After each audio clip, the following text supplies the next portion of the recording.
Thanks for sticking with us here. We are on episode 33. We've covered a lot. Last episode, we had the privilege of having Antec and Stephen Melanie here with us. Roger, it's a beautiful day today. Reminds us a little bit of getting outdoors, and you spend a lot of time outdoors and a lot of time hunting. And last time we were traveling, we actually met with your grandson Nathan. He was telling us some of your hunting stories, so I thought you could kick off with some of your hunting stories. Yes. Well, we need Nathan to tell these stories because he was better at embellishing them than I was. I mean, he could get more shots in the deer than I actually put in the deer. But I started hunting with him when he was like 12 or 13 years old, and he went deer hunting. And what he learned about deer hunting, he got a lot of it from me. But since that time, he's graduated, and he knows far more about hunting than I did. But I remember one time he wounded a deer, and we were trailing the blood trail, and he had tissue paper, toilet paper, or Kleenex, and he would put little dabs of paper on the trees or bushes to see where he had seen the last blood. And I thought that was pretty clever because usually when you're on a blood trail, you get off of it and then you can't find the blood trail back. So with him, when he hit a deer, the woods looked like it was covered with big snowflakes on the tree.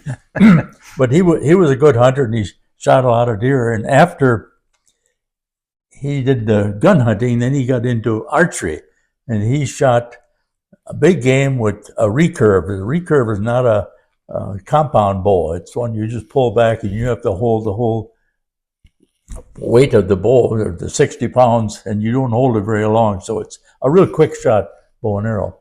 So he had a bear, a record bear. It's in the Boone and Crockett in Canada. He shot mule deer, and he shot elk. He shot a mountain lion. I said, how does a mountain lion taste? They eat mountain lion. I can't picture people eating mountain lion, but he just shot a mountain lion last year, about 120 pounds. And he shot that also with a bow and arrow. So he's a good hunter. Now, I was not as good a hunter as he was, but I did a lot of hunting. But when I went to Waldo, Ken Seaman worked in the bank, and he had gone deer hunting with a group from Waldo. And he said, you want to go along with us? I said, well, it'll be fine. Thanks for asking me. He said, we sleep in a tent. They had a 16 by 16 army tent. We put 8 fellows in there. And you take a sleeping bag that's 30 inches wide times 8, that comes out to more than 16 feet. So you tried to get your sleeping bag down first so you had room. And when we first went up there, we had a cold wood-burning stove. We would cut popple the year before, and then we would take a crosscut saw with the 2-handled crosscut saw and cut it into stove-sized pieces. And then we graduated to a chainsaw, and then we graduated to an oil burner, and then we're really living. Then I took my son Greg along. He was 16, and I introduced him to tent living. And I remember the first year I went up there, I put him on a stand on top of a big rock, and he came to me and he said, I lost my contact. Did I tell you this? Not on camera. I said, I lost my contact. I said, did you disturb anything? He said, no. As soon as I noticed I'd lost it, I went off the stand and I came to you. So believe it or not, I went over there and I found that contact in the snow on top of this rock with all kinds of leaves and everything else. And I still remember him putting a little spin on it and putting it in his eye, and he said, thanks, Dad. So can you imagine finding a contact back? And I'm not good at finding stuff, but anyhow. Well, you found the wallet. You found the wallet from your immigrant helper down in the plant, too, 5 miles away. That's bigger than a contact. Anyhow, he went along to several years, and he had a Mustang, and my friend had a pickup truck, and my friend had the 30 gallons of fuel oil and the 16 by 16 army tent and all the other paraphernalia that goes along with living in a tent. I mean, the eggs and the potatoes and the pancake batter and the ham and so forth. And we usually stopped at Krivet's for breakfast in the morning. And we stopped at Krivet's. I had been riding with Greg in the Mustang, and Ken Seaman was riding in the pickup truck with all of our gear. And we decided, well, I would switch and I would ride with the pickup truck and Ken would ride with Greg, the remaining 30 miles. And believe it or not, we get to Pembine, I think it's County Trunk O, right near Richard's restaurant. I said, look out, Bob, he's making a left turn. A guy left turned right in front of us. And I think the sun was bothering him because he was looking into the east and smashed into us. And I saw it coming. No seatbelts. I laid down in the front seat. I ended up with battery acid all over me. I had holes all over my coat. The truck was a complete wreck. We tipped upside down, skidded across the road on top of our truck. It hit the side of the road, and somehow or other it turned around and it went over to the other side of the road, and here it was upside down in a swampy cattail area.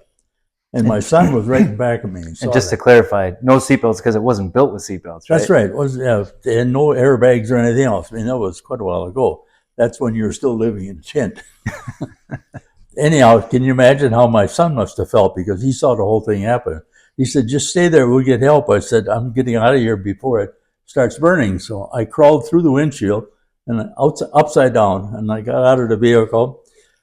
Now, Bob, the driver of the truck, had blood coming down his forehead, but it was just a superficial wound. So we figured, well, we're okay. How are we going to get this stuff in the woods? Because we had to go 5 miles into the woods off Highway 8 near County Trunk U, 5 miles into the woods. And I called Ed Seaman, the fellow who took my place as plant manager. He had a small panel school bus that he had bought used it for ice fishing. I said, Ed, could you bring that school bus up so we have something to come home with? And he said, okay, I'll take care of it. So he drove up with one of the people from the plant with his car and the bus. And then the hunters came to our aid. Somebody came with a 1.5 ton truck. The bunch of fellows stopped because there was the deer hunting traffic. They loaded all the stuff up on the truck, and they said, where you hunt? We said, at the KC Creek area. They said, we'll take you in there. So they hauled all of our stuff into the woods, unloaded it. We had fuel oil over everything, but we didn't break an egg. We had all of our eggs. I don't know why we didn't break an egg, but they were in the egg cartons. Then we got in the woods. We said, we really should need a piece of plastic to put under our sleeping bags. That our other plastic was all soaked with fuel oil. And they said, we'll go out and get some. So they took their vehicle out, got some plastic, drove all the way back into the woods. That's what hunters do when they help each other. So we ended up hunting, totaled the car, got home okay with the school bus. That was our experience with an accident. Now, another accident we had. Did the fuel oil help attract the deer, or did it keep them away? No. It really stunk in the tent. But anyhow, we were 5 miles off the road, and in another year, we were going into the woods, and we met a fellow with a Jeep. We stopped to talk with him, and he said, I was planning on going in there and loading up my D6 Cat and put it on the trailer and take it out so that nobody shoots at it during it doesn't exactly look like a deer, but some people shoot that odd thing. And he said, well, why don't you leave that D6 Cat in there? You can park it behind our tent, and we'll watch it, and then you won't have to haul it out and haul it back in to do your work for the DNR later on. He said, okay. So he came in, started up his D6 Cat, parked it behind where we were setting up our tent, and then we said goodbye, and we'll see you next week. Then it started snowing, and it snowed Friday, and it snowed Saturday, and it snowed Sunday, and it snowed Monday. Well, at that time, we had a couple of feet of snow on the ground, and we had 4 vehicles in there, and we no way could get out because of the depth of the snow.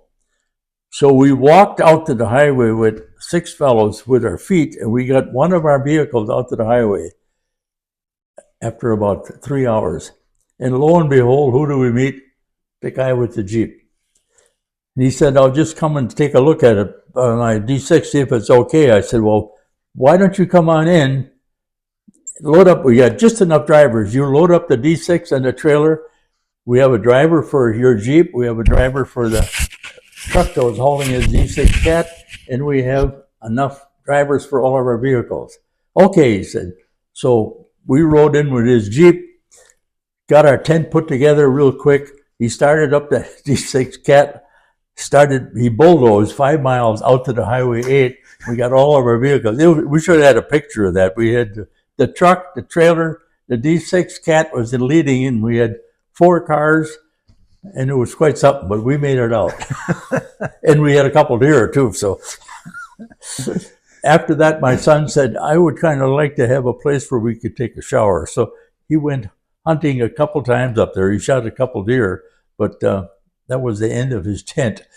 So then we ended up buying a cabin up near Pembine, and they had a shower. So I know you said Nathan embellishes, but he does claim that you're quite the shot. He told a story about a deer running that you had taken 3 shots at. Do you remember that story? Yeah, we were hunting with a shotgun, I think, in the Kewanee area, and all of a sudden there was deer all over the place. We just roosted out a half a dozen deer that were in a little bit of cover, and I shot a couple times. Evidently, he said I shot it 3 times. I don't remember that, but I got the deer. Yeah, I think his words were, you said you shot it twice in the lungs and it kept running, so you shot it in the head. And when you got up to it, there was 2 holes in the lungs and 1 hole in the head, right? Yeah, just like you claimed it. That's my grandson. And he also mentioned, I know you don't want to tell this story, but he also mentioned you're a pretty good bird shot with a 22 as well. Oh yeah, that was when I was young and foolish. Now I'm old and foolish, I guess. But we were out rabbit hunting, and I had a 22. And when you have a 22 with rabbits, you have to be a pretty good shot. We didn't get many rabbits with a 22, but a hen pheasant went up, and I couldn't resist. I took the 22, and with 1 shot, I hit the pheasant.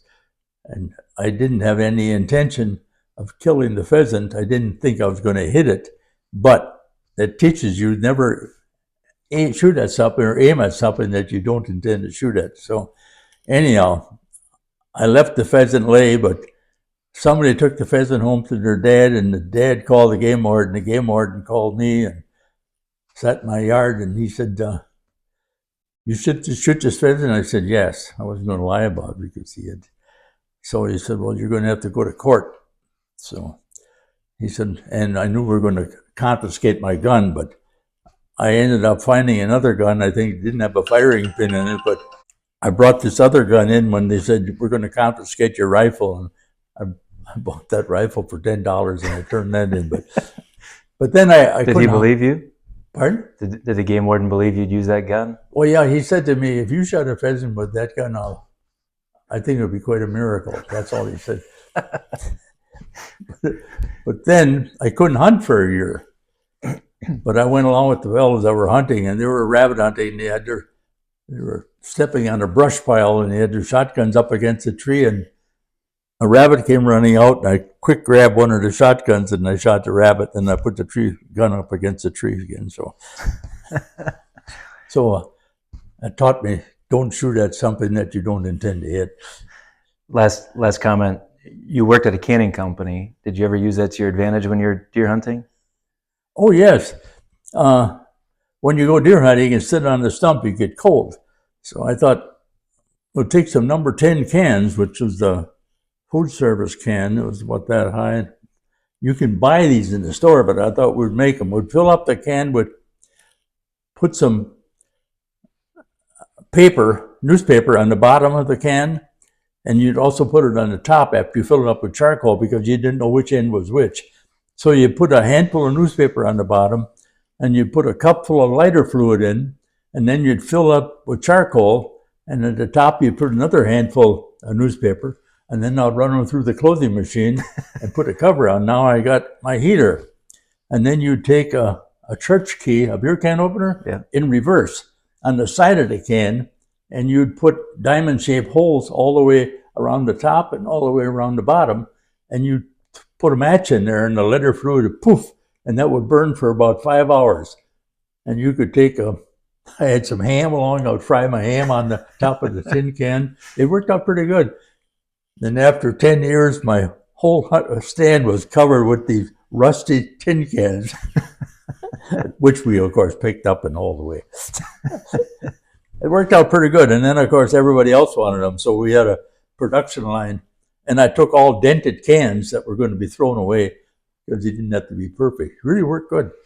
You should have suggested that to Dean when they were looking for venture ideas, investment ideas. Yeah, we probably could have, but you have to scale it up and you have to sell them too. Like I said, you have to be able to sell everything you make. But it worked fine for hunting. You take a hard roll on and some ham, put that in your back of your hunting jacket, and at 11 o'clock, if you could wait that long, you'd put the ham on the top of the can and it would sizzle. You just, by looking at it, you'd warm up. Anyhow,